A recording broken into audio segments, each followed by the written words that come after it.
welcome everybody.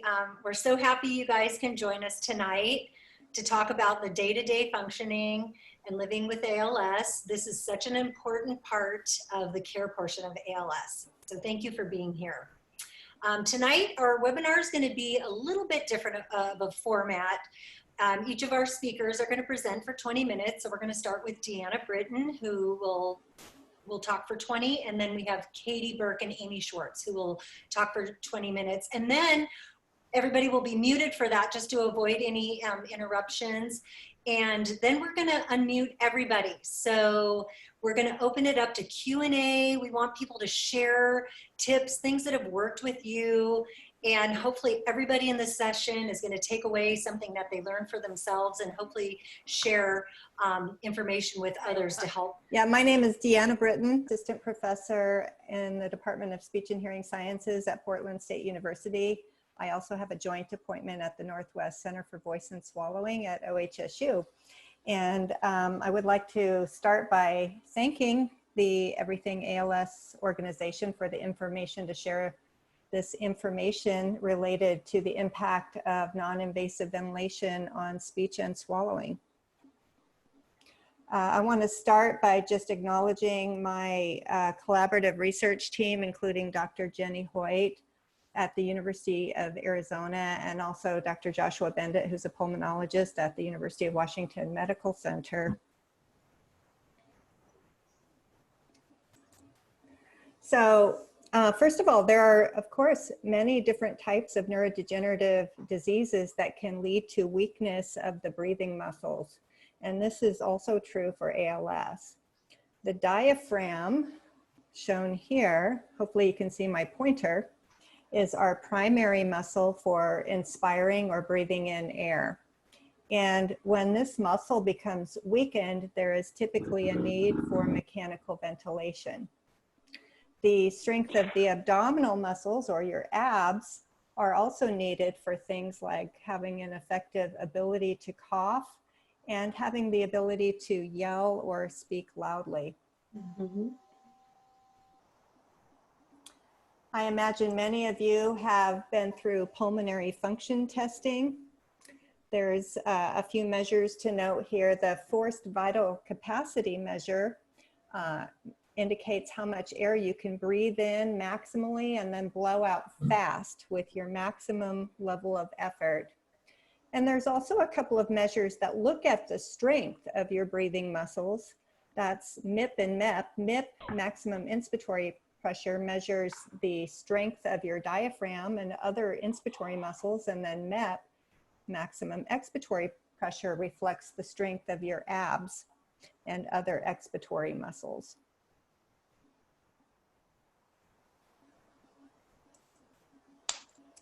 There have been a handful of studies showing that the ability to take in air and inspire helps to facilitate or improve your ability to swallow. So for example, swallowing coordination, things like timing and efficiency are helped by having a higher lung volume. And this is also true if the air is provided by mechanical ventilation. For example, Terzi et al. Demonstrated improved swallowing efficiency and timing when patients who had a tracheostomy were on versus off of mechanical ventilation.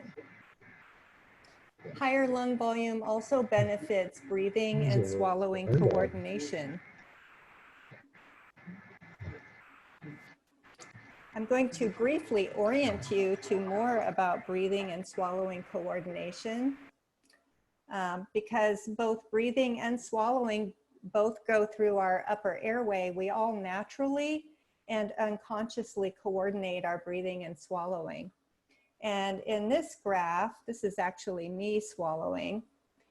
We have time on the horizontal axis, and we have airflow on the vertical axis. And this black line going through the middle represents zero airflow. And so initially here we have expiration, inspiration, expiration, and then right in the middle is where I swallowed. And you can see that the line goes to the 0 mark. And that's because we all have a mini little breath hold that happens every time we swallow, even when we swallow our saliva. That happens actually right in the middle of an expiration for most healthy individuals. But there have been some studies in people with ALS that have shown some increased risk for having an inhalation rather than an exhalation right after that breath hold or that swallow apnea, which is thought to possibly increase risk for aspiration. And by aspiration, I mean food or liquid going down the wrong pipe.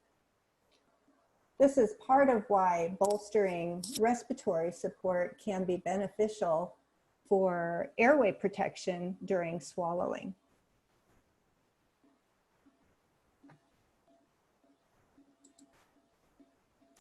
So with respect to expiratory muscles, the abs, weakness of the abdominal muscles can lead to difficulty with the ability to cough. And as a famous otolaryngologist, Dr. Jackson once said, cough is the watchdog of the lungs. So in other words, the ability to cough is a very important defense for your lungs that helps to reduce risk for pneumonia. At the bottom here, we have vocal folds and what the vocal folds in your voice box are doing during cough, and they open widely as you breathe in. And then there's a breath hold where everything closes, and then they again actively open fast and wide as you cough.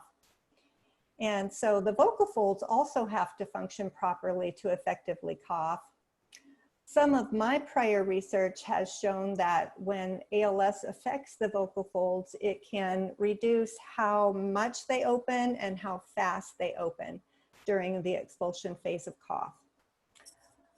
Cough-related airflow measures have also been shown to be related to risk for aspiration, meaning food or liquid going down the wrong way, in many neurological populations, including ALS. So this image just shows an example of cough-related airflow. That's from my prior study in 2014. And on the diagram, we see a schematic of cough we have inspiration, and then there's that hold or breath hold phase, and then the classic peak for expiration. And point D on this graph is the peak cough flow, and we also care about the duration of time between C and D, which represents what we call the rise time. So below that, I'm trying to move things around here. Below that, we have a comparison of one of my participants who did not have ALS, a healthy control participant, and then a participant who had ALS. And so we see inspiration, the hold phase, and then this classic peak. And you can see that the rise time is super tiny. But with the individual who had ALS, first of all, we see that there's some flattening of the inspiratory curve. That indicates some resistance to airflow getting in the body. And then we see a much longer rise time and a lot of squiggliness here, which is airflow instability, a shorter peak, and then it drops down to 0 with more instability. This particular individual who had ALS also had some impact of ALS on the vocal folds, and they were not opening as widely and not as fast. So it was basically leading to some airflow resistance during cough efforts. And so in addition to this, Emily Plowman and her research team at the University of Florida have demonstrated a link between cough-related airflow measures such as these and risk for aspiration or swallowing difficulties in people with ALS.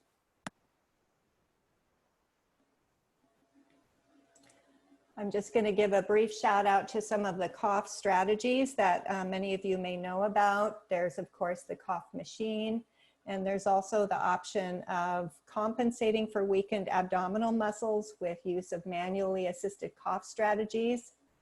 In the interest of time, I'm not going to go into that in detail, but I did include a link here if any of you are interested in learning about more about manually assisted cough strategies. One of my former colleagues at University of Washington, respiratory therapist named Jenny Burke, put together a beautiful video describing how to do that. It was originally put together for people with spinal cord injury, but the same concepts apply also to ALS. So in summary, with respect to breathing muscles and impact on respiratory function, we have our inspiratory muscles that can, if they're impaired, can have an impact on breathing air in. The expiratory muscles have a big impact on the ability to cough. And then upper airway muscles for speech and swallowing, including the vocal folds, have an impact on swallowing and risk for aspiration. All of this affects cough, and all of it affects our breathing function.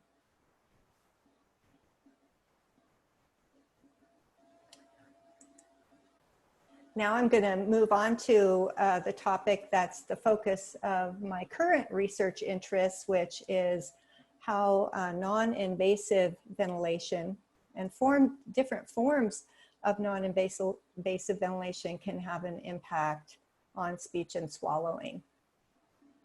So there has been an evolving trend of increased use of non-invasive ventilation to compensate for respiratory muscle weakness, generally in individuals with neuromuscular disease, including ALS, over the past couple of decades. This has occurred for many reasons, but most notably that there have been studies showing improved survival with use of non-invasive ventilation, as well as reduced incidence of pneumonia. So, for example, use of non-invasive ventilation in young men with Duchenne muscular dystrophy has nearly doubled their survival time. And in people with ALS, a median of approximately a 7-month improvement to survival has been demonstrated or reported in people with ALS. Some of the other benefits include improved quality of life, reduced risks associated with some of the invasive forms of mechanical ventilation that occur through tracheostomy. And also, this is, again, my focus, possible preservation of physiologic functions for speech, swallowing, and cough.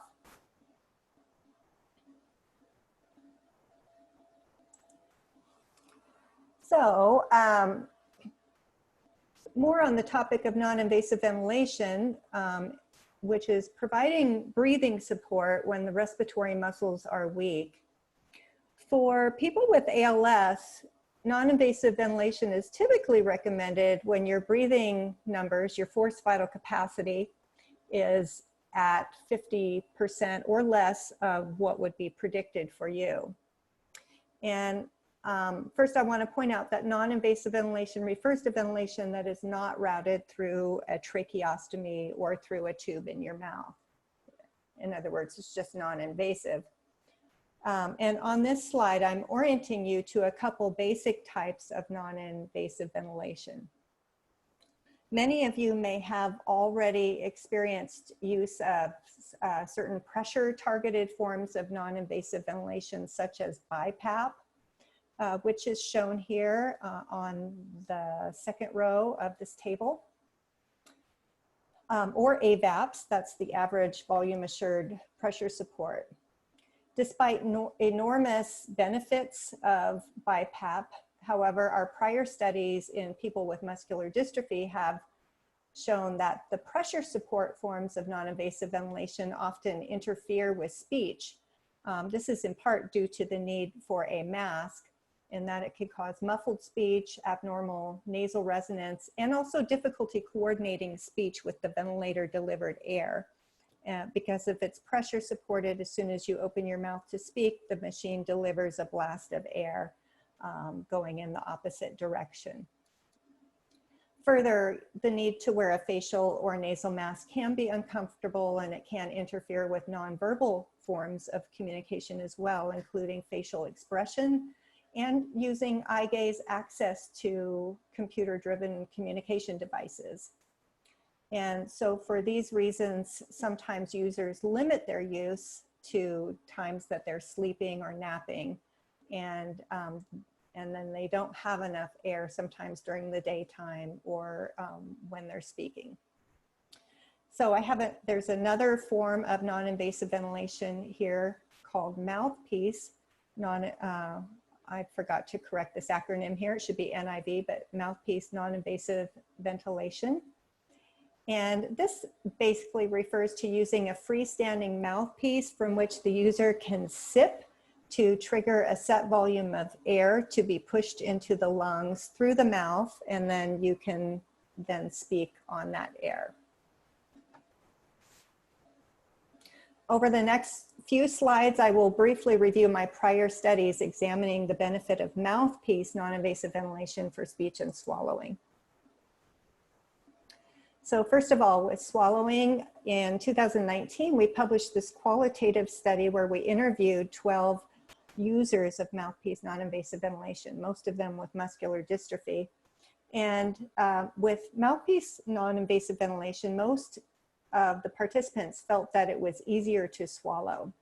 On this slide, I have just some quotes from a few of the participants, but overall, the mouthpiece non-invasive ventilation was reported to improve the eating and drinking experience, primarily by reducing swallowing-related shortness of breath.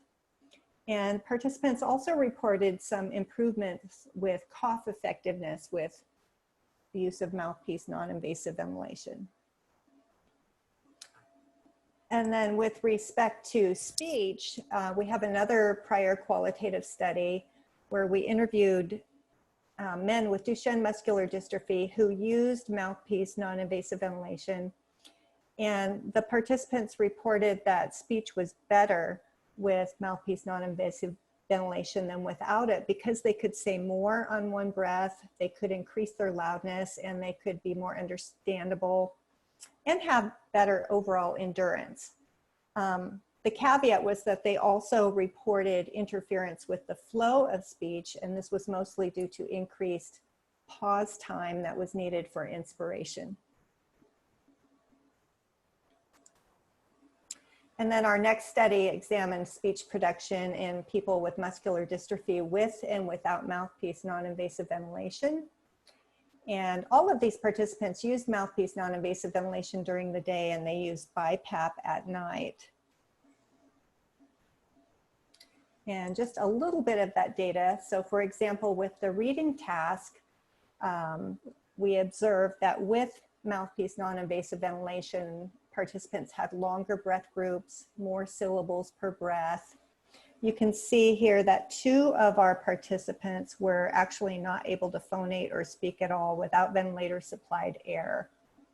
And on this reading task here in the lower right-hand side, we also confirmed the caveat of having a long pause time between utterances due to the time needed to take a breath of air. Next, I have a video just so you can get a sense of what this looks like.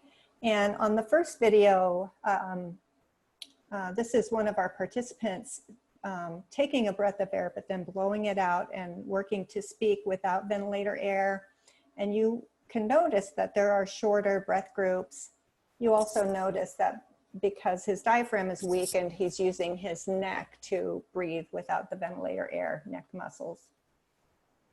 So overall, in that study, mouthpiece non-invasive ventilation supported longer breath groups, along with more speech in syllables per breath in individuals with muscular dystrophy. We also observed small increases with loudness, but again, the caveat was the longer pause time in between utterances.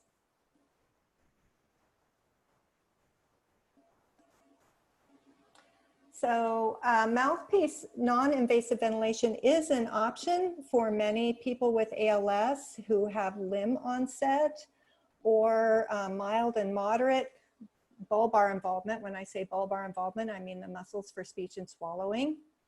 It is more challenging and sometimes not possible if there is severe bulbar involvement. However, it is not consistently prescribed by neurologists. So for example, there was a survey by Hyman Patterson in 2018 showing that fewer than 50% of neurologists in the United States and fewer than 20% internationally prescribe ventilators that actually support the option of mouthpiece non-invasive ventilation for people with ALS. And so partly for these reasons, I am putting together a research study to examine the benefit of mouthpiece non-invasive ventilation for speech and swallowing in people with ALS. And I estimate, this is still to be determined, of course, but I estimate that we will see benefits similar to those seen with individuals we have studied with muscular dystrophy. I'm estimating, you know, we still don't have a good, clear understanding of what criteria would be for successful use in people with ALS, but I estimate that if you have adequate lip and velar strength such that you can sip from a straw, that would be needed, adequate airflow through the upper airway, ability to access the breathing straw, so it's with appropriate setup, for example. And all of those things would, I think, be a good setup for successful use of mouthpiece non-invasive ventilation. And then, of course, beginning use early before there is an urgent need for really severe impairment of respiratory function, so that you have an opportunity to adjust to the equipment before you're in the situation of urgently needing it. So that gives you an idea of where I'm headed in the future. And that being said, I think my time's about up. So with that, I'm going to say thank you for your attention. And I will look forward to any hearing about any of you who have had experiences with this, pro or con, as well as any other questions that you have related to speech, swallowing, and impact of breathing on speech and swallowing. Thank you, Deanna, so much for your research and sharing all your information with us. I know we have a couple questions in the chat that we'll ask during our open forum, but I would like to take this opportunity to switch to our other presenters. We have Amy Swartz and Katey Burke. They're both physical therapists at the Healey Center for ALS at MGH in Boston. In their positions in MGH, both Katey and Amy assist with clinical management of people with ALS, including exercise and equipment recommendations. They are also deeply involved in the clinical research and helping with protocol development and outcomes for clinical trials. So Katey and Amy. I'm Katey Burke, and I'm here with Amy Elrod. Good to be here tonight for what we hope will be a fantastic discussion on maintaining safe mobility while living with ALS. And we hope that you all share your tips during the discussion later, because many of the tips and tricks that Amy and I have, we've learned from people living with ALS and their caregivers. This is a brief outline of what I'll go through. And then just briefly, the role of PT for PALS. Physical therapists really are a key member for people living with key member for people living with ALS, and we typically recommend that you work with a neurophysical therapist or one with neuro experience rather than someone who's purely orthopedic or sports PT. But we have worked with many ortho PTs who are willing to learn and really do a great job. Depending on where you're at in the disease process, your PT can help with many different things, from exercise recommendations to activity modification and tips for energy conservation. They can recommend the right equipment at the right time and change the recommendations over time as you have changes with your mobility to help optimize safety and efficiency with mobility. And I'll focus this presentation mainly on that second piece, the equipment recommendations for mobility, but we're happy to answer any questions related to the exercise or activity modification in the discussion. So, if you've had any changes in mobility, bed mobility, transfers, walking, stairs, getting in and out of the shower, on and off the toilet, in and out of the car, anything like that, please get a referral to see a physical therapist and or an occupational therapist. This is where we can help. And PT will focus more on gross mobility, so the bed mobility, transfers, walking, stairs, while OT will focus more on activities of daily living, so dressing, showering, feeding. But there is a lot of overlap. So if you're working with both PT and OT, it is good to have a conversation to know who's doing what to make sure that all of that. And if you do get new equipment, make sure you know how to use it. And if it's something that your caregiver or a family member or friend needs to help with, make sure that they also feel comfortable using it. Some of the equipment can be quite intimidating at first, and you're definitely not expected to know how to use everything right away. And that's where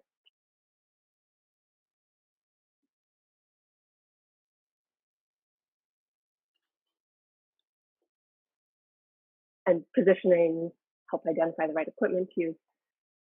And if you need help, please ask for it. It's okay to ask for help. If you are alone, consider Life Alert, or some watches have fall detection technology that can be very helpful too. So we could probably do a whole talk on bed mobility and positioning. So just briefly, pillows can be your best friend when trying to get comfortable in bed, but then they can also get in the way when you're trying to move around. So you want to find the right amount without overdoing it. Wedge pillows are great for positioning. They can also be, they can pretty good amount and get kind of your head and upper back and shoulders up off the surface of the bed. And often having this slight elevation can make getting up and out of bed much easier. If you have enough strength in your arms, a bed rail can be very useful. And we tend to recommend the ones that don't rely on contact with the ground for the stabilization. There are some that actually secure underneath the mattress. And we like those because they'll work both with a regular bed and an adjustable bed. Whereas the one available. Yeah, this is very practical stuff. The bed rails that rely on contact with the ground, as soon as you elevate the head of bed, if you're using an adjustable bed, you lose that contact and the bed rail is no longer safe to use. And then many people with ALS do end up getting either a hospital bed, which only comes in the extra long twin size, or an adjustable bed where the head and feet can come up. And bringing your head up in one of these beds can make it much easier to get in and out of bed just because you have less distance to travel overall. There are many different types of transfers. I've listed some of them here on the slide, but know that there are some that I've also left off. And we do transfers constantly throughout the day. We want people with ALS to maintain the ability to do transfers as well. And there's a wide array of devices to help improve safety with transfers when they do become more challenging. So if you're struggling to get up from low surfaces, we recommend finding taller chairs or ways to elevate the ones that you have. Elevated toilet seats can be very helpful, especially ones that have that armrest if you have arm strength to allow you to use your arms to push off. And adding a cushion to a chair or a wheelchair can also help a lot. Just a few extra inches can make a huge difference. We do not recommend stacking cushions. I've seen people do this, and the cushions can actually slide out on each other, so that can lead to a fall. So I'd much rather you get a thicker cushion than stack two. And recliner lift chairs are quite popular with many of our patients. They have a motor that will lift the back of the chair, will basically come up and forward and almost bring you into a standing position, making it much easier to come to standing. And a seat lift can do the same thing from a chair. And I know some people with ALS who have used it in a transport wheelchair or something that they're not spending too much time in. They're not meant to be sat in all day. So you don't want to be hanging out on a seat lift all day. And if you do need someone to help you, a good gait belt can be a great investment. We like the wide ones with handles so that there's something good to hold on to. And you want to make sure the belt is nice and snug, low across the hips, that doesn't slide up when you're using it.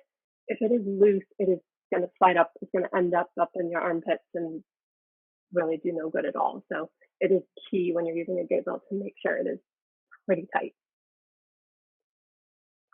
And then for transfers, for people who can come to standing with support and can weak bear through their legs, but can't quite step or pivot safely to turn and to sit in a chair, the pivot disc can be very helpful. It definitely takes some training to make sure that both the person with ALS and the person assisting feel safe, and you definitely need to trust each other and be on the same page.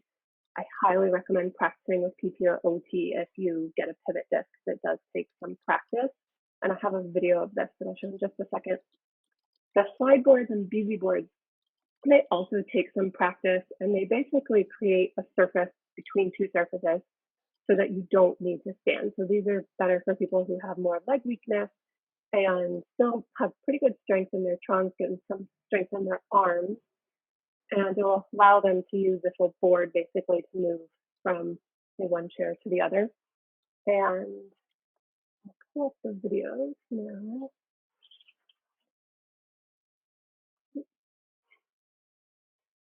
So this person is a pivot disc, and if you can see my mouse, the disc is on the ground. Allison has her feet there, and basically when we do the transfer, it's going to rotate, and so she won't have to lift her feet to step. We have the two chairs set up as close as they can to each other so that there's a very short distance to travel, and I'm standing here with a very wide base of support so that I can bend at my knees, not so much at my back, and have good body mechanics. And I'm starting slightly turned so I won't have to twist too much during the transfer. And I'm going to talk to her here. On 3, we'll stand. And then once she's up, I'm actually checking in with her to make sure she feels safe, because if she doesn't, we can just sit right back down in that chair. But if she's safe, then we'll move and the disc just spins. We check to see that she's lined up. And I still have my wide base of support, and lower her down. This second one in the middle here, this shows the BZ board. That has a disc on it. I'm going to keep it at the end here just to show you, but this disc will slide up and down the board. So it'll be between, I have a chair here in the mat that we were doing it with, and I'll get the disc under her buttocks and then help her slide across it. For this one and the next one, the sideboard, you can't use a chair that has armrests or it'll get in the way. So I have a chair without armrest. If you have a wheelchair, usually the armrest can be pulled back and out of the way so it still work okay.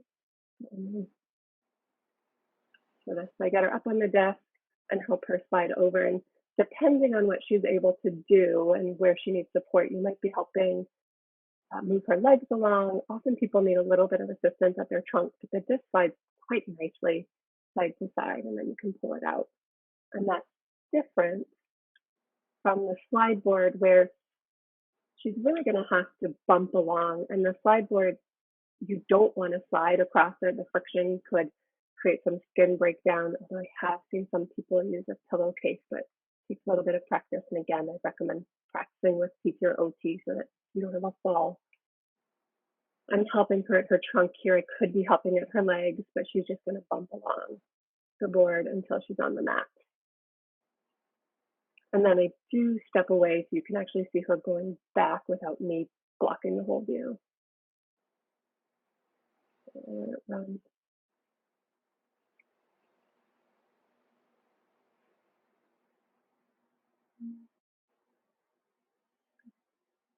we go.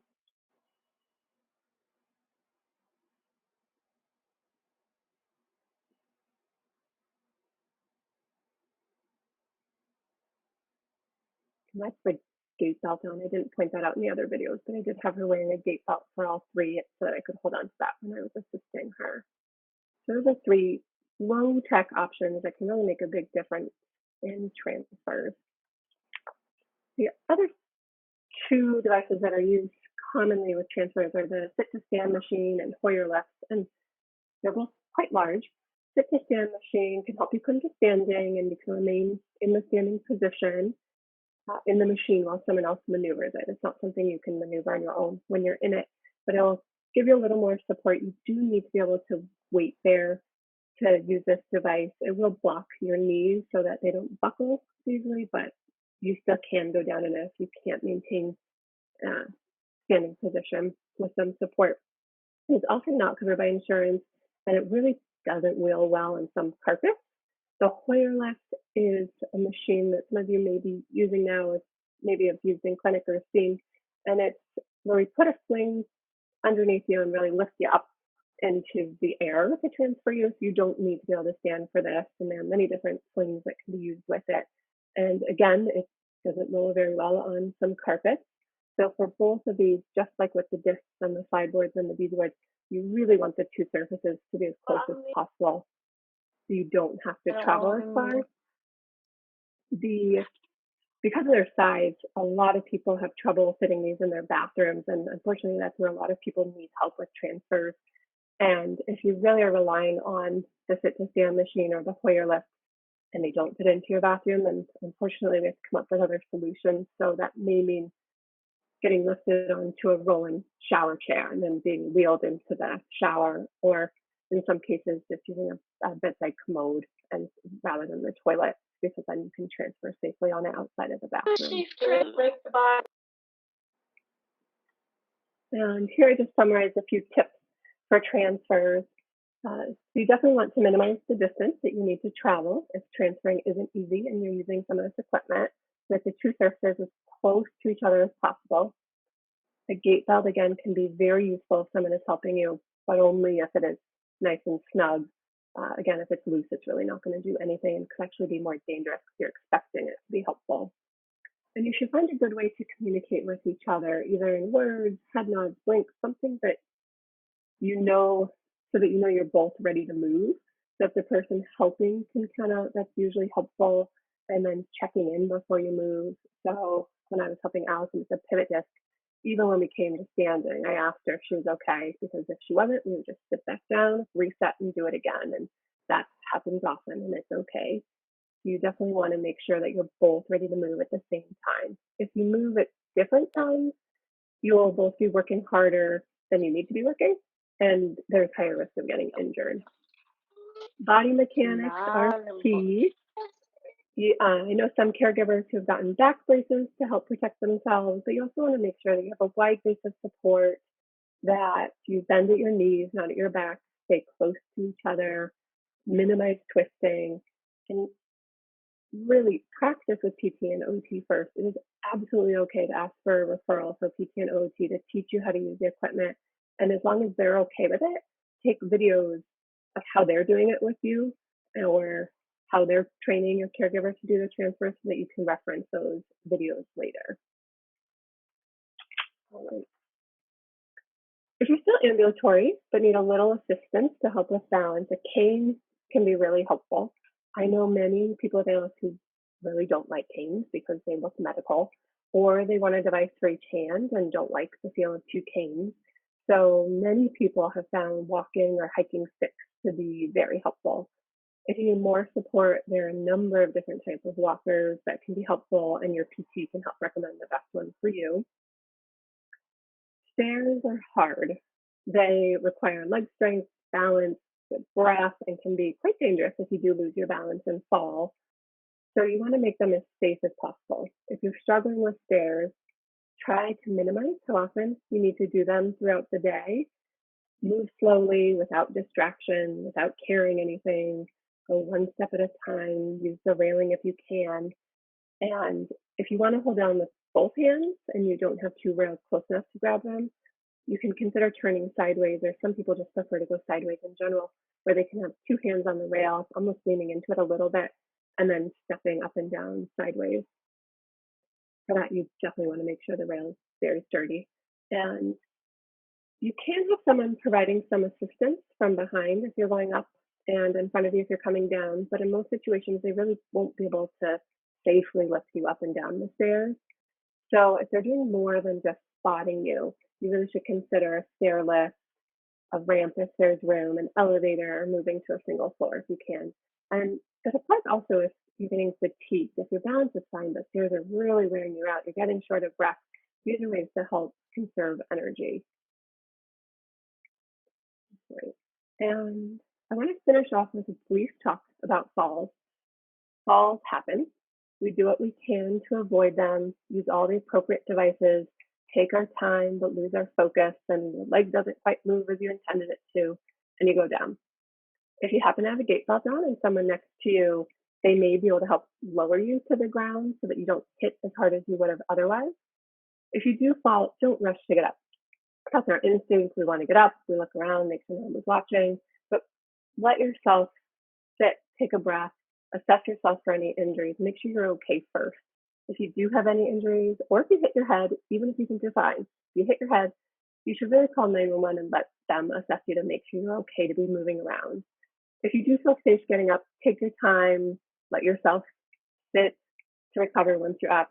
And getting up can actually be tricky. So you may need to bump up onto a small step or a series of steps to get up off the floor. So I know some people have told me if they can just get to their stairs, they can kind of bump up on their bum backwards up 2 or 3 steps. And then they're high enough where they can either get up on their own or with someone helping them.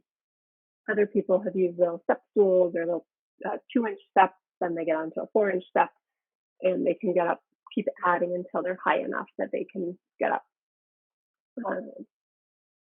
Chances are your caregiver won't be able to lift you up.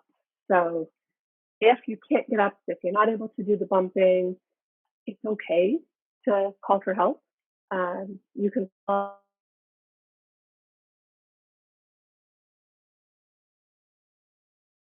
them know you're stuck on the ground. They are happy to come out and help get you up. It is not a big deal at all. And the other big thing is try to identify the reason for the fall and fix whatever it was about that. So if it was environmental, can you change your environment? Should you have been using your cane, then use your cane so that you can help minimize the risk of it happening again. I put in some resources here. The stretching videos there, some home videos that we made kind of at the beginning of the quarantine, showing how someone can help you with stretching, or if you want to do stretching on your own, some seated stretching in a chair. And these are meant for you to watch, kind of pick and choose what works best with you. If you're working with PT or OT, they can help you choose which ones might be most beneficial for you. You definitely should not do any that feel painful or unsafe. The meals exercise webinar was done by Amy a few years ago, and it really outlines a lot of the research and literature around exercise for people living with ALS, and the link is there. Meals also has a PT online resources there, so there's a few more links there. There's, I think, a pamphlet on kind of shoulder health and I think more stretching videos. We are also, Amy and I are part of the Meals PTOT committee, and we are in the final stages of putting together a PTOT guide or a booklet that will be posted here as soon as it's finalized. And then the Compassionate Care ALS equipment page, I saw a few of them on this call, but it's fantastic. I go there all the time to look at different equipment and to get some ideas for things. So I highly recommend checking that out just to know kind of what's out there. Some of it is covered by insurance, some of it's not. A lot of it's very high-end, nice things that will not be covered by insurance, but may be worth the investment, and it'd be nice to, or good to talk with your PT or OT about it to see if it's something that could be useful for you. So I highly recommend checking out that page. Okay, thank you so much, Katey and Amy, for coming today and sharing that. I really found that helpful, especially having been through this already with my own family, but kind of wishing that I had that information a couple years ago. It would have definitely helped us out. So I hope that other people found it as useful and informative as I did. Good evening. This is for everybody. We want to have a dialogue this evening. There's so many people who have learned so many things, and they only know them because you learned them at your home. Well, now you have a new home. This is, I just like to say this is a home away from home for our community. So tonight, those little tricks that you have, like Brian and Maria. A couple weeks ago, you all brought out some sticks that had some pinchers on it that were very helpful to get your t-shirt on, to get your socks on. Brian and Maria, if you're here this evening, can you go get that stick and show it to us again? Because we're going to be recording this, and those little things make the big difference. And so each of you has been an explorer and exploring what you need for your own personal care. So those special little helpful hints take you all off mute, and we're going to see how we all do when everybody could talk at once, and then we'll see how that works out. So I just want to start with the first tip of the evening. 14 years ago, when I could not use, well, I always had two fingers. I lost my arms and I lost my legs. Well, I didn't lose my wife. My wife was the champion of my comfort. And I just want to share you one of the best little tricks that she loved me with. You know, a lot of people have to wipe your bottom when you can't wipe it yourself. So I had a lot of people wiping my bottom. Well, finally, my wife came. She said, you know, McFinn, I bought this little stack of washcloths, and I'm going to put them in warm water, and I'm going to wipe your bottom every time that I'm home to take care of you.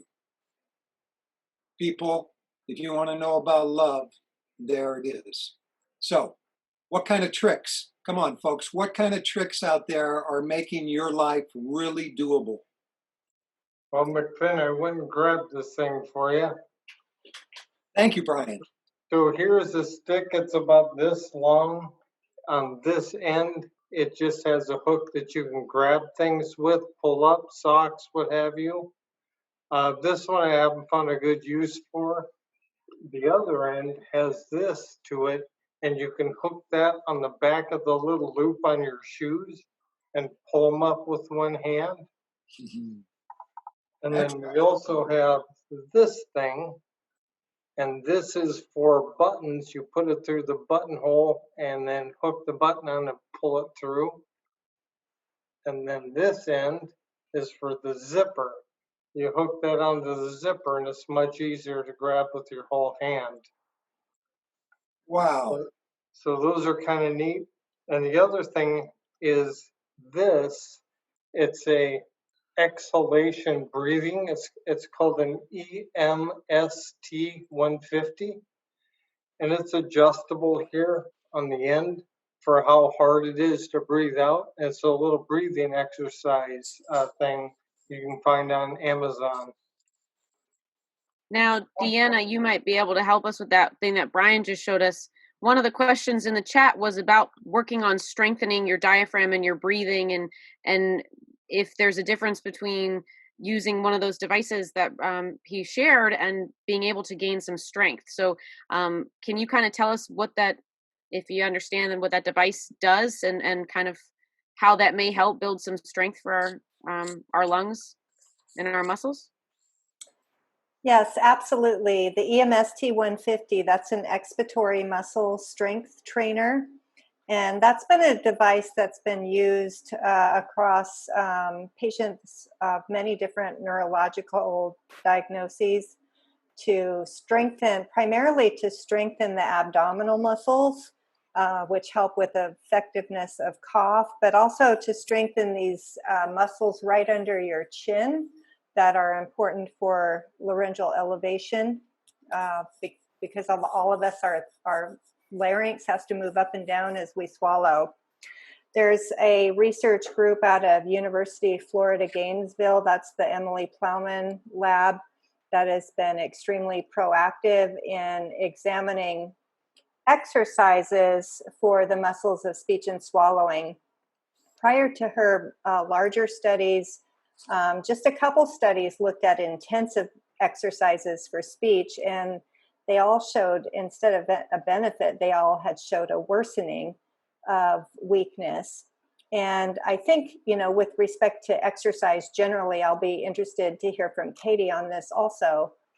when we think about exercises in the context of ALS, we don't want to do them at the maximum intensity level, I don't think. And I think we also want to target muscles that are still relatively strong.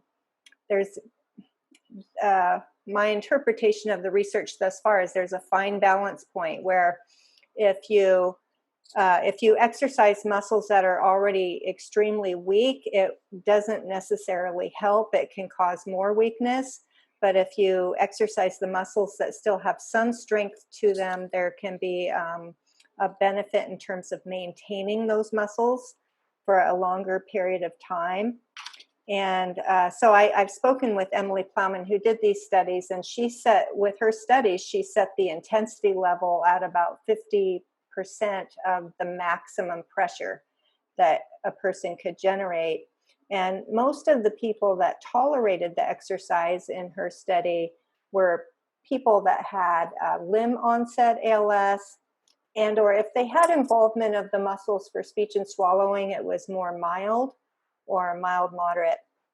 And then the benefit was modest. The benefit was a possible maintenance effect for maintaining muscles for swallowing and cough a bit longer.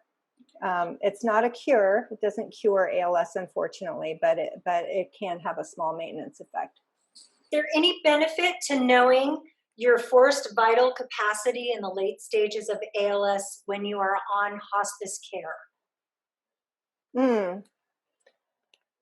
Yeah, well, I guess that's a tricky question. I think when muscles start becoming very weak and if you've already, for instance, been set up with forms of non-invasive ventilation, frequently I think the pulmonologists and neurologists don't necessarily continue to routinely monitor forced vital capacity because monitoring the continued decline in forced vital capacity wouldn't necessarily change their recommendations. So in other words, I think part of their thinking behind that is that if it's not going to make a difference in terms of the recommendations, why continue to put you through repeated testing? So that's my thought on that. That would be a good question for a pulmonologist also. Remember, I am just a speech therapist, not a physician. Hi, I have a question for Dr. Britton. I was very interested in this research in Florida, exercise. I personally was told my pneumologist that I actually could keep my breathing functions for longer, and I'm still breathing quite well, I think, because I sing in choir. And it is obviously an exercise of the diaphragm. There's plenty of exercises for warm up and things like this. And she recommended me not to overdo it, but I think, unfortunately with the COVID, I cannot. We are not singing as a choir anymore for this time. But I hope to go back, and I think it happens and helps. And I would just like to know if in her study, the study in Florida, if somehow this or public speaking, something that you have to use your voice a little louder and consequently exercise your diaphragm, actually has any study showing that this helps at all? Because I think it helped me. Yeah. So it's a good question. Beyond the studies of EMST with Emily Plowman, there's still a lot that we don't know. But I think generally speaking, in addition to EMST, the one thing I would advocate for in terms of maintaining good function for as long as possible, actually maybe two things. As long as you're able to use these muscles, do use them. There is the use it or lose it principle. We don't want you to become weaker just from disuse. And the second is that the second idea that I have relates more to non-invasive ventilation. Periodically, or it could be with the cough machine too, periodically taking in a maximal inspiration, just like we would if we were doing a big yawn and a sigh, stretching out the lung tissue. Doing that periodically helps to keep your lung tissue elastic and pliable, as opposed to becoming too stiff. And that in the long term reduces how much work it is to breathe. I would say I use the EMST. And when I first started using it, I was at 30, and now it's 60. I used to play tennis, that ended a year ago, and I love to sing also. And so now that we're doing all of our clinical trial meetings virtual, they can't check my breathing or anything. So they asked me to hold a note, to go, how long could I do that? And I was able to hold it for 33 seconds.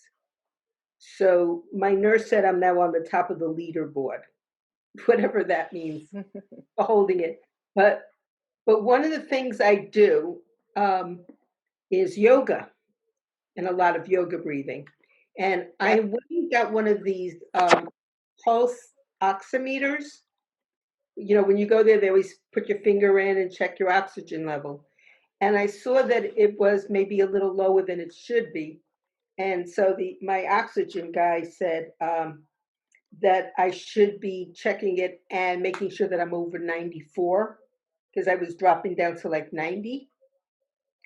And to do that, so I find that if I do some exercise, and exercise could be 5 minutes on my stationary bike, or I will take my walker and turn it into a treadmill. So I will just do like 5 or 10 minutes of nonstop walking, even just back and forth across my living room, maybe trying to sing while I'm doing it.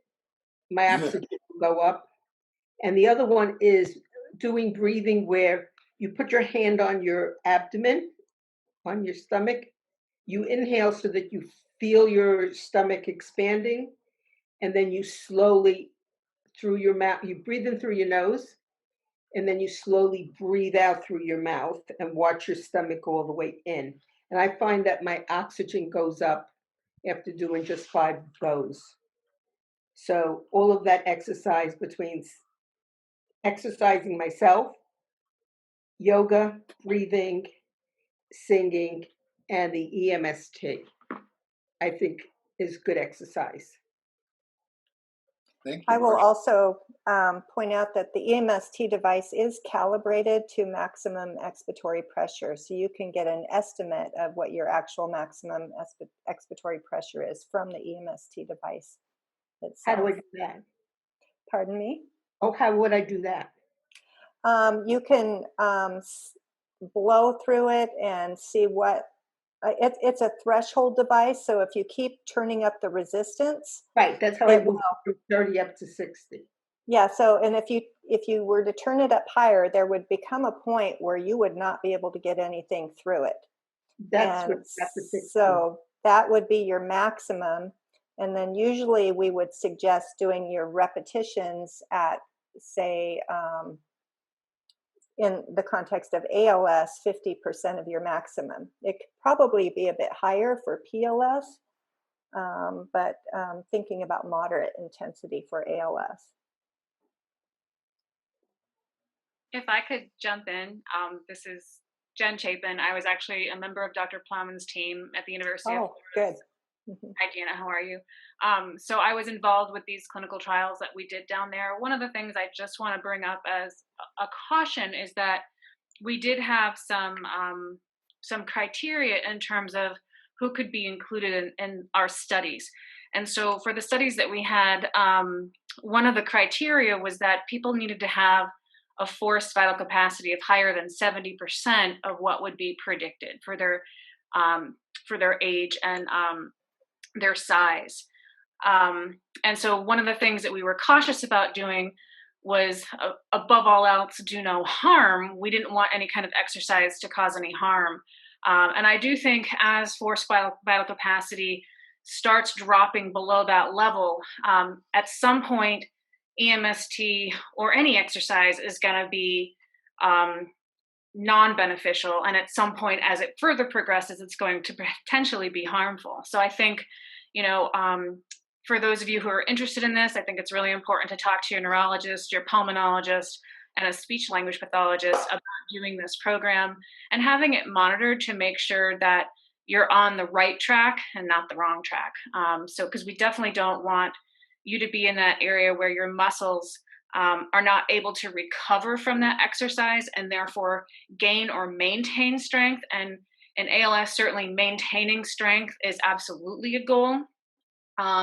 And to not lose it. So I would just caution that in terms of making sure that it's closely monitored, even if it's virtual, that someone's still keeping an eye on you and making sure that it's still a benefit for you. We have some more questions we have a ton actually coming from the chat, so I'd like to incorporate them as we go along with sharing tips, so we don't just go too heavy on questions and not get enough tips. We'll mix it up, but here's a couple questions I can combine into one. So will insurance cover, and if not, how expensive is the NIV? And is it also beneficial for someone who uses non-invasive ventilation 24/7? Yeah, so in most cases, insurance should cover the equipment, Medicare and or Medicaid. The two types of ventilators that accommodate mouthpiece non-invasive ventilation are either the Trilogy ventilator, to my knowledge, and or the Voxen, which is through Ventec. And typically those are covered. And in our ALS clinic at OHSU right now, those the Voxen's been the ventilator of choice lately because it is multifunctional. It also has a suction machine and ability to monitor oxygen saturation built into it, for example. So it should be covered by insurance. What was the second part of that question, Lisa? And if it's beneficial for someone who uses non-invasive ventilation 24/7. Oh yeah, thank you. NIV is beneficial, yes. Yeah, so we're not. I don't think we have a lot of good clarity on who is a good candidate for mouthpiece non-invasive ventilation yet, but my guesstimate or my speculation on that is that if you have ability to sip from a straw, just like you would if you were sipping liquid from a straw, if you're able to do that, sometimes when ALS progresses to be more intense with the muscles for speech and swallowing, that can become difficult. And if that is very difficult, then you might not actually be able to use mouthpiece ventilation. And then having good airflow through the throat would be another thing. And beyond that, I think it's setup and adjusting settings. So the next question is actually for Amy and Katey. There's kind of two from the chat that we want to hit, both having to do with help and caregivers in terms of transfers. The first one states, if you're on all fours, what's the best way to help someone get back to standing from a caregiver or assistive person, as well as what are your best tips for making sure that we protect the bodies of those that are helping? If as this goes on, you don't want two people to not be able to do certain things or lift, and we want to make sure that we extend, and help both our ALS patients and their families and the people helping them too. So what are your tips for both of those scenarios? I think first, the biggest thing for caregivers is to protect your own back. So the way you do that is you have a lot of strength in your hips and your quads and the upper part of your legs, much more strength than you have in your back. So trying to push from your legs, which an example of that is if you were going to pick something up from the floor, rather than keeping your legs straight or slightly bent and hinging at the waist and picking it up sort of this way, which is a lot of stress on your back, you're better off doing a little bit of a squat, keeping your body upright and lifting. So I think it's also important when you're doing transfers to not do too much with your arms. You're not actually trying, if you're trying to get someone up from a chair, you're not actually trying to lift them up with your own arms, because you can really hurt your own shoulders that way. The key is to get a nice wide stance. I usually try to have one foot slightly in front of the other because I feel more stable, and I think a lot of people feel more stable in like a lunge position than a squat position from a balance perspective. So you get in sort of a semi-lunge and then bend at the knee and push up from your legs. The quads and the glutes are some of the biggest muscles in your body, and they can take that on better than your arms or your back. And the other question was if someone's on all fours.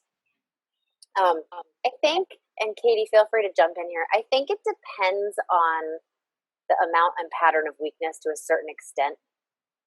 If someone has a lot of weakness in their legs, they may not be able to get up that way. But if someone's on all fours and they're able to help, often crawling on all fours over to a chair, getting your arms on the chair, and then putting one leg up in a half kneeling position. So your one leg is kneeling and one leg is, the foot is down and you're bent. And then someone else can help, preferably with a gait belt, from the back. And you're sort of going at an angle, like they're trying to get up from like a runner stance with the chair for support. It doesn't always work, and it doesn't work for everyone, and it has a lot to do with the pattern of weakness. But if someone were sort of almost able to get up by themselves and needed a little bit of a boost, that's probably what I would do with a soft chair in front so that it was safer. Awesome. Thank you. Yeah. I just have one thing to add there. Sorry. In terms of protecting the caregiver, I think many caregivers will do whatever they can to avoid a fall, which means if someone's going down, they're going to try to lift them back up. And that is probably one of the easiest ways to get yourself injured. Like if someone is going down, they're going down. And if you can help slow them down to the ground, that's the ideal situation. It is not to pick them back up. It is just to hopefully make it so they don't hit the ground hard and they don't hit their head. So especially if you have a good hold of them, be okay with getting in that wide base of support, getting down into a squat and getting them safely to the ground rather than trying to get them back up and then start fresh and find a way to get up. And I think in terms of getting up too, it's a matter of, like Katey said earlier, just giving yourself a minute to collect yourself if you're going to try to get up, if you're going to try to get up with help. And if you try to get up and it's not working and you're starting to get fatigued, I would say don't keep trying, because you're more likely to fall then and hurt yourself and hurt your caregiver. So at that point, call in another person, call the fire department. A lot of times we'll tell patients to let their local fire department know that there's a person living in the house with has a disability, in particular in case there's a fire, because then they'll know what equipment to bring to help them out of the house. But also because then when you call non-emergent 911, they understand why you're calling and they're more familiar with you. So they're always very willing to come and help, but it's better for them if they don't think it's a 911 emergency. Better for you, because they also don't show up with, the sirens blaring and, they just kind of quietly come and help you, which is usually better. I don't think I mentioned earlier, but PT and OT, usually PT, can help you practice getting up from the ground. So if it's something that you're concerned about or something that you've struggled with, have PT come out, and they can even come to your home if you're homebound, and they can aid you a home safety evaluation to hopefully minimize your risk of falls, but they can also work with you and practice getting up from the ground. So that's definitely an appropriate thing to ask to work on. And I actually wanted to just add to what Katey said earlier about bumping up like steps into a chair. They do sell wide step stools that are safe and sort of partial stairs that I have had patients put in their living room next to a chair that they could get into. So if they fell, they went over to the steps and they were already there. So you don't have to necessarily improvise. Well, another thing that I want to point out is that when you go and purchase your Hoyer lift, Some Hoyer lifts can lift you from the floor, but some cannot. So you make sure that the Hoyer lift that you buy can go all the way to the floor. Actually, unfortunately, I had a few falls, and my wife and my daughter, they could lift me using the Hoyer lift we have because it goes all the way down. But I know there are some that do not. So There are some. better purchase I'll call the right one because it's a lifesaver. That's a really good point. Thank you, Alberto.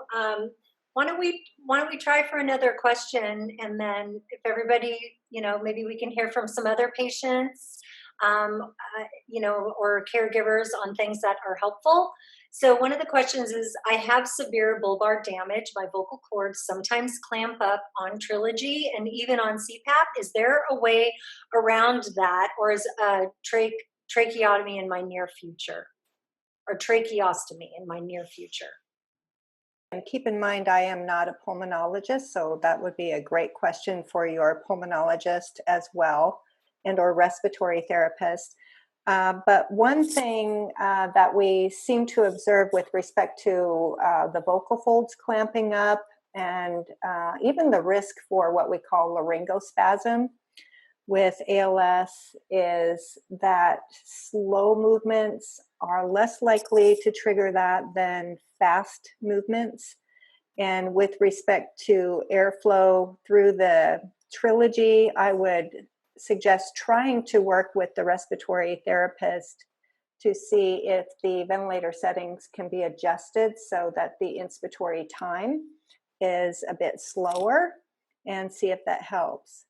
For example, sometimes even with forced vital capacity, if it's hard to do that task, the respiratory therapist will do a slow vital capacity to get a better sense of your real breathing numbers. And similarly, if you experience what we call a laryngospasm, meaning suddenly you feel like your throat closes up and you can't get air through, a couple tricks to try are to try breathing slowly. Sometimes if you feel that happen, there's that urge to breathe in really fast, which can trigger more spasm. But think about breathing a slow sniff and then blowing out slowly through pursed lips, or slow sips, like pretending you're sipping through a straw, just to try to relax that spasm open. And sometimes in severe scenarios, tracheostomy is needed in these cases, but again, that would be a consult and a discussion with your physicians. Thank you. Just reading some of the tips from our chat. I want to see if Chris Curtin can explain some of his stuff. I actually wanted to give or share one of the tips that he did too, and my family found great benefit. A bidet installed onto your toilet is great for independence, promoting independence, personal hygiene, and you can be utilized with a bedside commode over the toilet as a way to help you with having that toilet seat higher. But both of those together can be utilized to really allow you some independence in your own bathroom, but then also safety for the sit to stand transfers if you need them. So thanks, Chris, for bringing that up. That was awesome. He also had one, and I think this is a good safety tip too, in terms of power outages. We were talking about, letting the local police know about, you might need a non-emergent like fall lifting, but also for power outages. If you have equipment that you have in your home, I know we had to let our authorities know so that when we had a big snowstorm, they could turn our power on faster than other people. And I will tell you, your neighbors will love you because you get your power back a lot faster than everybody else in town. And it's important for your equipment, but it's also kind of nice to have your heat in a snowstorm. Sarah, there's also another thing with the bidet. I've been doing this forever, and they used to be really hard to find, and now you can get them at Home Depot. Toto makes them. They're there's a lot of different models. Two things. One is they might work with a bedside commode, but they don't interface really well with raised toilet seats, which are like the solid ones that go around the toilet.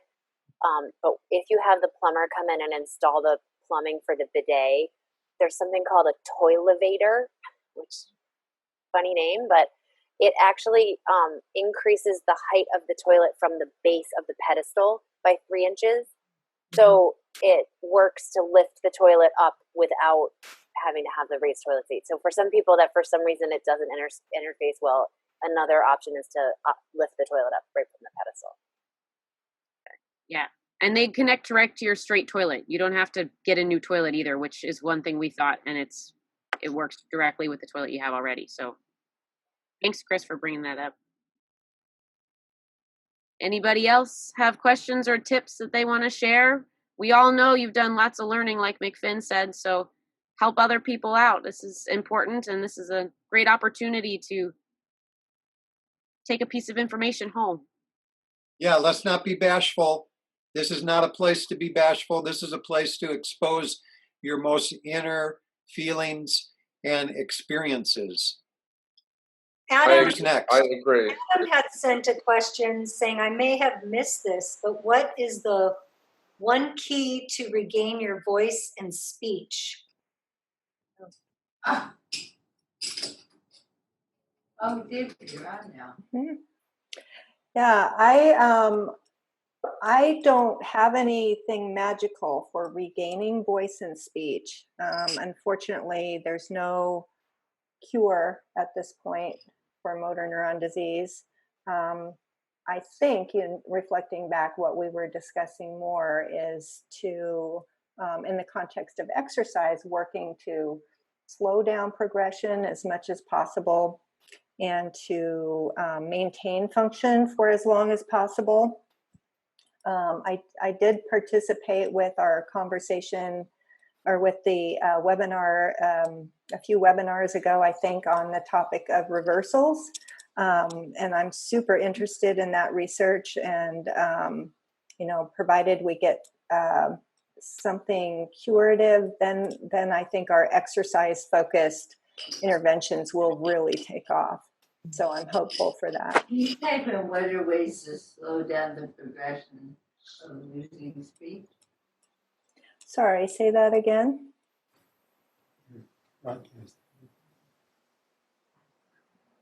Is there a way to slow down the progression of losing your speech?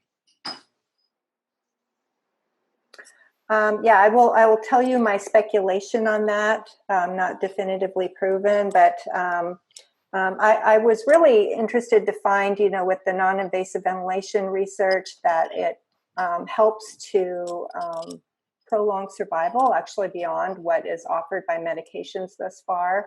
So I think maintaining good breathing function. I also think fundamentally about maintaining nutrition and hydration. Those, I think, are big things that can generally, for all of us, help to maintain functional immune system and slow things down. Slow down disease processes. Thank you. I'll quickly share. This is a VertiGrip knife. It is the single most effective adaptive food preparation and eating tool we ever found. And it has been a real lifesaver. How do you use it? It's a little bit like an ulu, but you can grip it with your whole hand. So you don't have to have pincer muscles and stuff. And it's very sharp. You can chop food down with it. You can rock it back and forth for small things. It's an amazing little knife. Thank you, David. It's a great tip. Who else has got that great tip out there? One thing is we have a bunch of tips. While people are speaking, everybody, please make sure you check in the chat, because there's a lot of people wrote down, because I asked everybody to just write about any tips that they can share. So you could go through the chat, just click on the very bottom where it says chat. It's right in the middle in that black bar at the bottom, just in case you didn't know how to get to it. So sorry, didn't mean to interrupt, but there's a lot of great info in there that I think folks can benefit from. And we'll send it all out in email following the call, but if you want to look at some stuff now. Okay, thank you. Continue. We did two things. Joanne has a problem with her grip. There's no grip at all. But in the beginning, we just basically took 3 dowels and it slides over the handle on the lid, and she was able to pick up lids. And again, it's just 3 dowels is all it is, like this. Now she cannot hold any silverware, but yet she can use her arms to feed herself. So I don't know if you'll be able to see it. I basically took earth magnets. They're like 1/2-inch earth magnets, and put on Velcro. And what we do, we wrap it around her fingers, like so. Do it quickly here. And the Velcro sticks. So the Velcro sticks. So solid. And then we take this and wrap it around her hand. Hopefully you can see this. And then we just take the silverware like that, and she can feed herself. It's very strong, and the magnets hold the silverware. I can do a fork or a knife. A fork or a spoon really easy and eat, and it doesn't stick or anything. We tried the straps, you know, you put the silverware in. We could never get the angle right on that. They kept wiggling. This is solid with those good magnets. And as a caregiver, when she wants to go to a fork, I simply take it off and put a fork on that. So, and he doesn't have to feed me. That's awesome. Thank you for sharing that. Those are wonderful. Trouble with your fingers. It's great. Who else has got something just like that? Well, here you go. One of the things that I have used, and I did not see in the bed mobility section, was a bunk bed. And I've worked with 2 occupational therapists, neither of whom had ever thought of a bunk bed. Now I use a bunk bed where the upper bunk is smaller than the lower bunk. It's a twin on the upper and a full on the lower. That allows me to transfer into the bunk bed. And then there are tubular aluminum bars on the upper bunk. I have upper arm strength, but no use of my legs. So I can pull myself around in the bed in a 3-dimensional space. I can pull myself sideways, back and forth. I can pull myself up. And bed rails only offer you the ability to pull yourself marginally from side to side, and really nothing, up and down in the bed. And that has absolutely saved me. I am 100% dependent when in a regular bed. And I've tried hospital beds, I've tried all kinds of beds. And I'm 100% dependent on someone to help me in and out of bed to get my legs up and down. With a bunk bed, I just simply transfer from my wheelchair onto the bed. They're at the same height. And then I just reach up onto the bars, pull myself into bed, and just reverse that process going out. And like I say, I can pull myself up onto my pillows. I can push myself when I need to lay on my side. I can just reach up and grab over and pull myself onto the side. So an interesting story on that was I suggested this to a couple who had been married for 50 years, who were a little bit discouraged because he had ALS and needed to sleep in a hospital bed in a different room. He missed sleeping with him, and they got a bunk bed, and he was able to. They got a queen-size lower bunk, and he was then able to. They were able to get back sleeping together in their own bed. So, but I'm 100% independent with a bunk bed, and again, the rails up top. It's important to get something that you can hold on to. And again, this is directed at someone who has at least some upper arm strength. But it's worked quite well for me, and I would never go back. Thank you, Mark. That was, I would have never imagined that. Who would have thought? I was wondering what you were doing with the bunk bed. Yep. Well, you know, it's kind of funny to be in shopping for a bunk bed at the kids store, but you'd be amazed. And they make them in every combination you can imagine. Like I said, mine's a twin over full, and that's all I need. But that gives you enough space on the bottom bunk where you can sit up and your head's not hitting the bed above you, you know, and it also gives you something to hold on to when you're transferring. So without having to install trapeze bars or anything else. And it's an inexpensive solution too. Yes.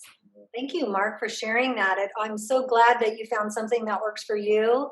And I am certain that for everybody who's sharing things, somebody's listening to this and going, oh my gosh, that will help me. So we are so appreciative of everyone who is sharing. So please continue. And I just wanted to say thank you because everybody appreciates it.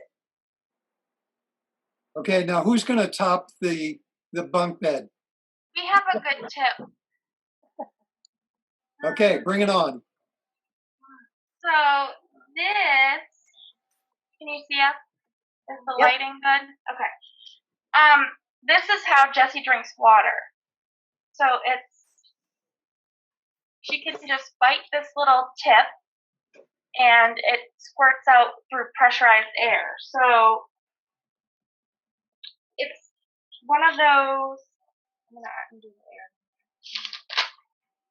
Is it like having a Camelback? One of those Camelbacks? Yeah, exactly. Yeah. But it's pressurized. So there's two.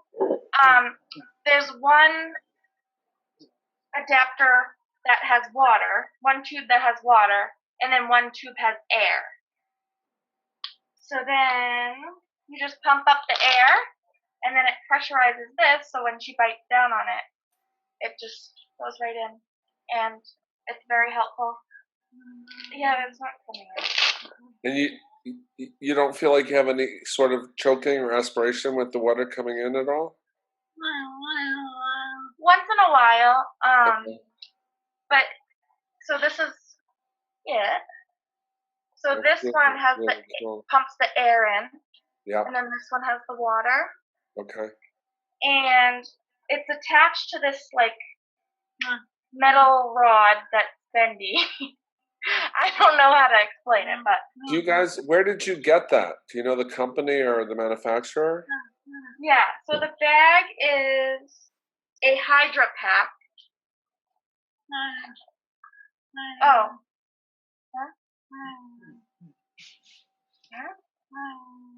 Gaia Rig. It's probably backwards, but DEIGER. RIG. But then this metal part, her dad built. Super cool. Super cool. Yeah. Would you be able to take picture of that and send it to info@everythingals.org so we can share it? Yes. Thank you. Does it work with thickened liquids? That's a good question. Probably, yeah. The tube seems wide enough that it would.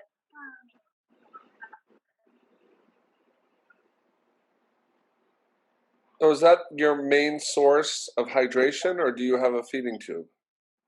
She also has a G tube, but this helps her stay hydrated during the day. And gives you Keeps her mouth moist. Yeah. Yeah, exactly. Yeah. Yeah. Yeah. Well, folks, things are getting pretty exciting. Who's going to top that one?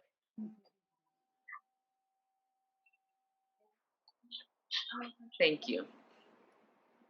Someone in the chat mentioned an Aquamira pressurized water system. Can you tell us that? Differences? It was the same thing. That was. Oh, okay. And also somebody even mentioned plastic plates because they're not as heavy as a regular plate. So I thought that's a really simple, easy thing that people can get access to. So folks, when I couldn't use my hands and I was tired of people feeding me, my wife gave me a lazy Susan, and we put my plate on it, and they put the food on the edge of the plate, and I could just bend down and bite at it, and it felt so good to feed myself. So just another little hint.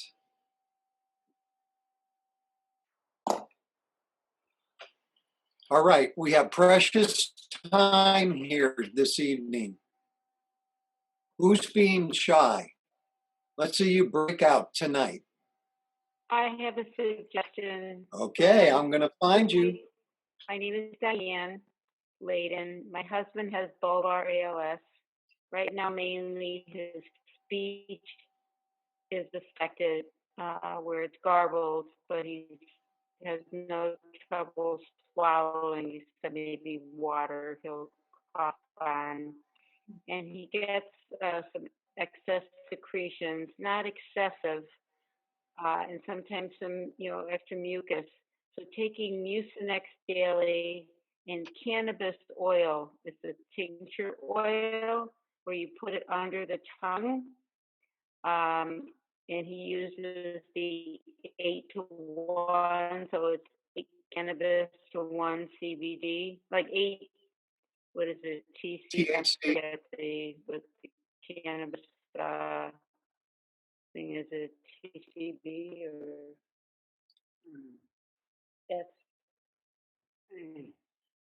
H, HC, whatever it is. Anyway, the cannabis portion is 8-to-1 of the CBD oil, and that really helps to dry up the secretions.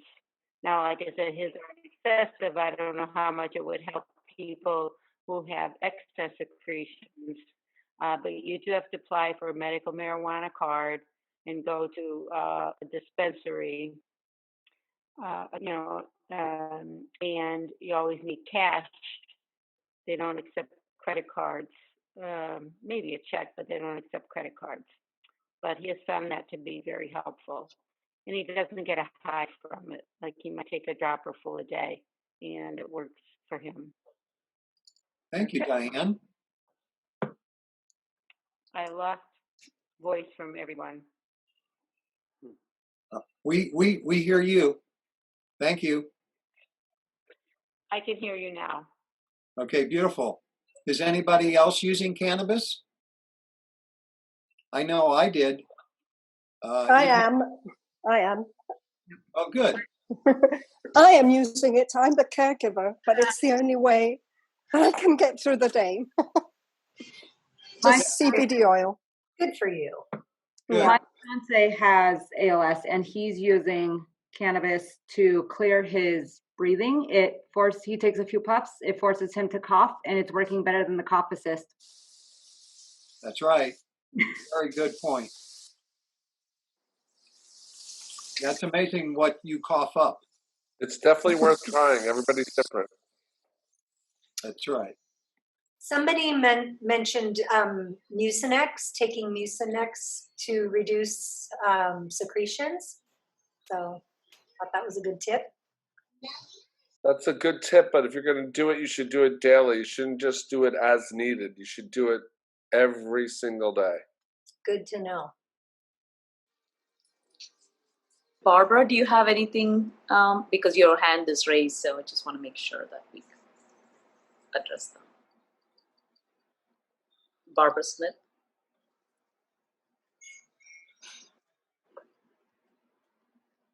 No. Okay, well, thanks for being here. Yeah. Chris, what are you doing with in your life for tips? Chris Curtin. Oh, I mean, there's a lot of tips. I learn working for CCALS. I learn from my patients every day. So different ways of extending straws, making them longer for drinking, also for people that are drinking and then having more choking, that tipping your chin down to your neck, and then my kind of philosophy is staying ahead of the change. So getting things before you need them is really super important. So, for example, today I was visiting a couple of families, and with social distancing and wearing our masks and being COVID safe, that we talk about things and getting them in the house before you need them. So, for example, if you're starting to fatigue from daily activities of living, like showering or getting dressed, that you might need a shower chair in your shower or your tub. Or if you're a little bit older and having to go to the bathroom at night, to getting a bedside commode or getting a urinal, whether you're a male or a female. Or if you're really not steady on your feet, being really careful about removing rugs from the house and watching out for steps. If you're having trouble, you haven't gotten your feeding tube yet, and you're worrying about eating, to make sure that you're not having conversations while you're eating, and be mindful of your swallowing, and not having a conversation that's going to make you laugh while you're eating that could cause a choking episode. I could go on for hours, but there's so many things. And you're all welcome to, send me an email or a text. I work with Ron at CCALS. I live in New York, and I am in awe of everything that's going on with everything ALS. I'm sharing the website with all of my families. Going back to when Ron did his, and when Dr. Budlock did his, and so I live in New York, so I have to get on at 8:00. So sometimes my day is coming and then it's ending, and I'm like, I forgot. Like tonight, I was on the phone with a family, and it was 9:00, and I said, I got to get off the phone. I got to join the Zoom. Hear what everybody's saying. So, thank you, Chris. It's great to have you on the call always. Glad to be here. And hi to Ron, because I know Ron. If you're probably still here, but I know Ron from Compassionate Care ALS is on the call tonight as well. I will. And of course, I'm working very closely with Jonathan, so. Yes. Hey, McFinn, Charlie Bonner here. Hey, Charlie, good evening. How you doing? Good. Tell us about what the VA did for your house.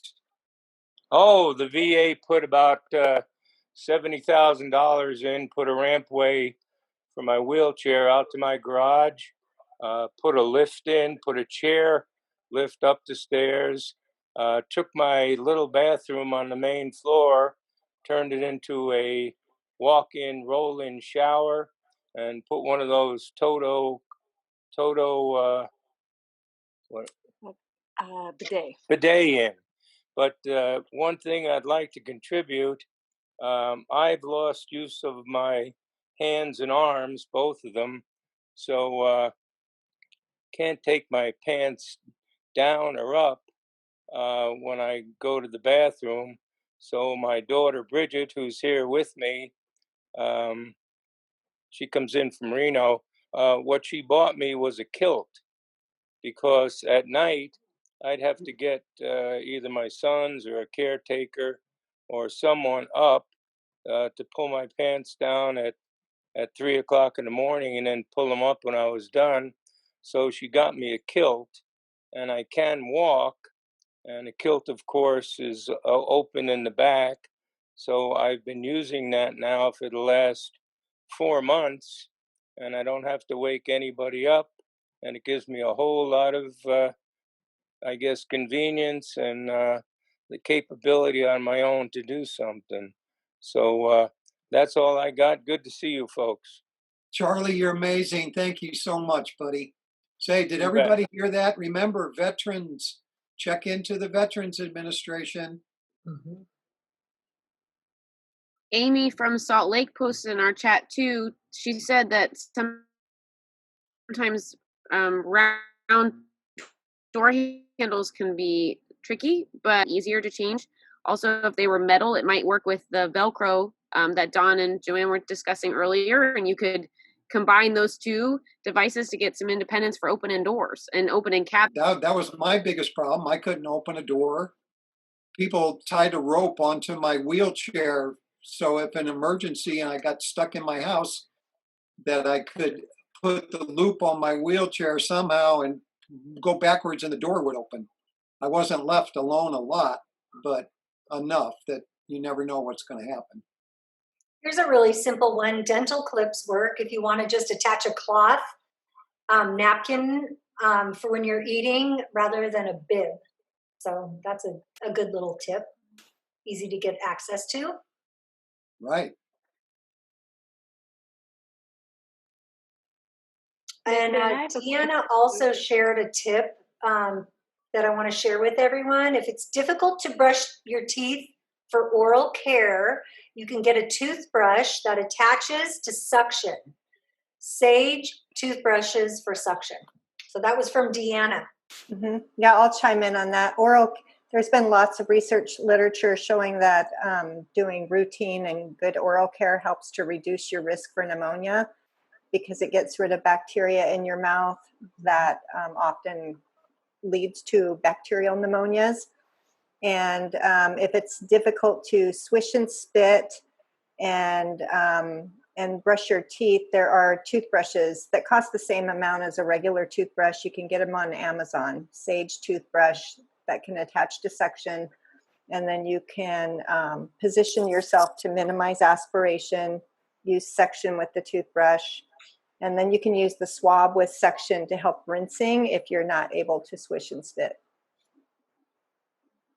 Thank you, Deanna. Thank you. Yes. This is Diana. I have a question for you. Sure. How long did you have ALS before you started to notice improvement? And was your improvement gradual, sudden? I started in 2005. In September of 2005 is when I lost the grip of my hand. And by December, I was in a wheelchair. By February, I could not move my arms or legs, but I always did. For some reason, 2 fingers stayed with me. So then I went to physical therapy, the naturopath, chelation therapy. I started to see some improvement in June. In June, 2 people could lift me up and kind of try to walk with me. But it took 1 more year before I could actually walk with a cane. So it took about 22 months. 22 months from when my hands would not work. You know, this thing creeps up on you. You don't know that it's coming. And stress, I just want to say that one more time. Stress is what kicked it off for me. Does that answer your question? Yes, thank you. Was there anything in particular that you felt helped you? Or a combination of things? Sure. Chelation therapy, because I had lead 49. 5 is normal for a person to have. I had 49. I was totally saturated in lead. So chelation therapy for 7 months. 5 days on doing the chelation, which is stripping your body of every mineral in it, and then 9 days of building it up with all of these minerals and green drink, orange drink, white drink. Anyway, 7 months of that. And I brought my lead level down to 16. Then I waited 5 years and I took another test because everybody thought that I got it from where I live. Not because I live in a mining area in California. No, I got it from St. Louis, Missouri as a child. I had it my whole life. So I tell people, please, at 50 years old, everybody should get a heavy metals test and everybody should get their colon cleansed. So that's my tip of the day. All right. Thank you. And one other thing, every day, my doctor gave me antidepressants, painkillers, and sleeping pills. And I called him up and I said, Doc, I took these once and they didn't make me feel good at all. I'd like to change over to cannabis oil and marijuana. And he said, if that's your choice, please do. And I really never took any other, except for muscle relaxers, any other drugs. Great. Well, thank you, and great to see you doing so well, and hope that more people can follow in your path. God bless. Me too. When people ask me how I am, I just raise up my hands and do this. I go, look what I can do. Yep. So Well, be grateful. Even my husband's doctor says attitude is like 90% of the battle. And fortunately, my husband has a very good attitude. He is not depressed over this. He just takes one day at a time, and we do what we can while we can. That sounds like a spiritual being having a physical experience. Thank you, dear. McFinn? Okay. Yes, sir, Bob. Johnson here. Hey, what did you do for chelation? Well, there's two types of chelation. There's oral chelation and there's IV chelation. If you do the IV, it comes out really quickly, and you could your liver might be able to not take all of that. So for me, so 7 months of Captamir capsules. Okay, yes. I was told to stay away from the IV chelation because of the stress on the liver. So I was curious what method you used. Yep, 7 months. Captamir was the name of the chemical that I used. Okay, thank you. Surely. And just wanted to mention that, McFinn did work with functional medicine naturopaths, so it was under their direction. Okay. Yeah, please don't just go out and without a guide. We're I can't even say what we are because I don't know what we are. We're amazing. So get an amazing person to be on your team. If you didn't watch the Dr. Bedlock's session, please go ahead and watch it. It's on the video on the website, everythingals.org video. So he talks a lot about his reversals and what was his findings. And McFinn is number 42 of Bedlock's 48. Number That's right. So folks, how precious is your evening? Thank you for spending it with us. Because thank you, McFinn. Thank you, Diane. I had a question. I did contact Dr. Bedlock, and I got an answer September 27th that he was not ready to do the testing. And then I called another time, and I was referred to Lauren Hershaska, his RN nurse manager at Duke Clinic, and I haven't heard back from her. I left all the information, my phone number, my address, everything, and I offered to get my records from Penn ALS Clinic in Philadelphia sent to them, but I haven't heard back from them. I didn't know there was any specific recommendations to apply for the thurcumin. That I am not familiar with.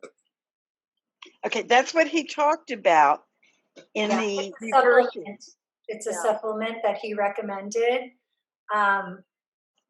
Perhaps I'm sure they'll get back to you, but maybe it's something you can address with someone you're under the care of on the proper doses and Yeah, I would. If you send us an email at info@everythingals.org, we can send you the clinical trial .gov, the number that it's registered under, and give you a little bit more information about that trial. Okay, thank you. Because I just saw my doctor at Penn on Monday, and she said I just have to contact Dr. Bedlock. But I did contact him, and I heard back. I got a personalized message from him, which I really thought was wonderful. That was September 27th. That's a long time ago. And then I did contact his nurse manager, Lauren Proshikak, and I haven't heard back from her. Please. You can take the curcumin yourself, the exact dosage and the exact pills that they're using in the study, even though the study is full. We went through that and we got an email from one of Dr. Bedlock's nurses, and you can get it. It's available on the web in Amazon. I actually, I think a 90-day supply is about $1 a pill, or not 90-day supply, 90 pills, because you have to take 2 a day.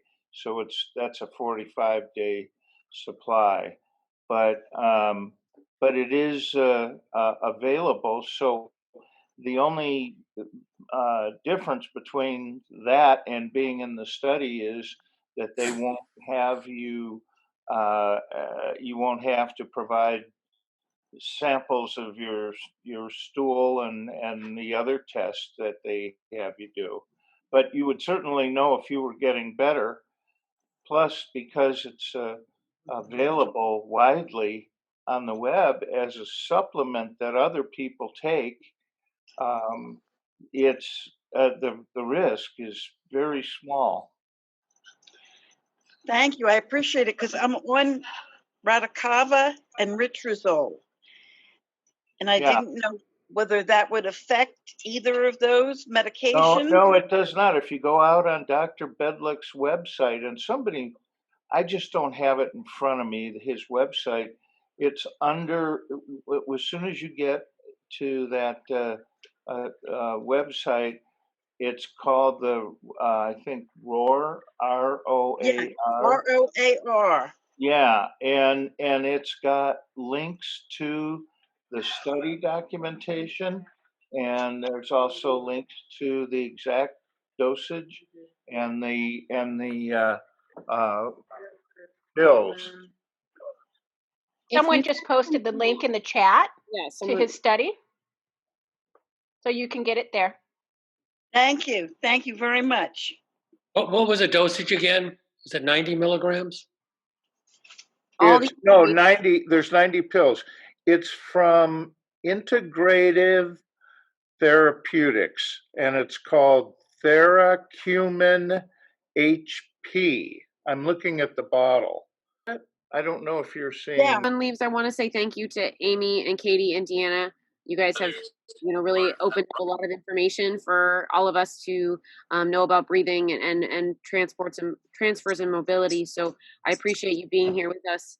And I also want to say thank you to everyone who shared their tips and tricks. I really think that these are going to be utilized by multiple people, and we will help get the information out and the word out so that others can know. This way we can all learn together and make everyone else's lives a little easier, make our own lives a little easier with other new tips and tricks. So thank you guys so much for joining us tonight. We will see you in 2 weeks for another webinar, and you'll get information about who's going to come present. Care Month has been a wonderful month for us at Everything ALS. We've gotten to hear some good information on how to take care of ourselves right now, and that's very important for everyone going through it. And we will keep giving you tips and tricks and keep coming up with important information and people to come share their research with you soon. So we'll see you guys in 2 weeks. Have a good night. Thank you. Thank you. Good night, everyone. Thank you, everybody. Good night, everyone. Good night. Very much. See you next time. Good night, Charlie. Can't wait. Good night, Yeah, Adam. can't wait. See you soon. All right. Good night, Christy. Good night, everyone. Thank you, Amy. Good to see you, Robert. Good night. Good night. Good night. Good night, dear. Eating. Yes.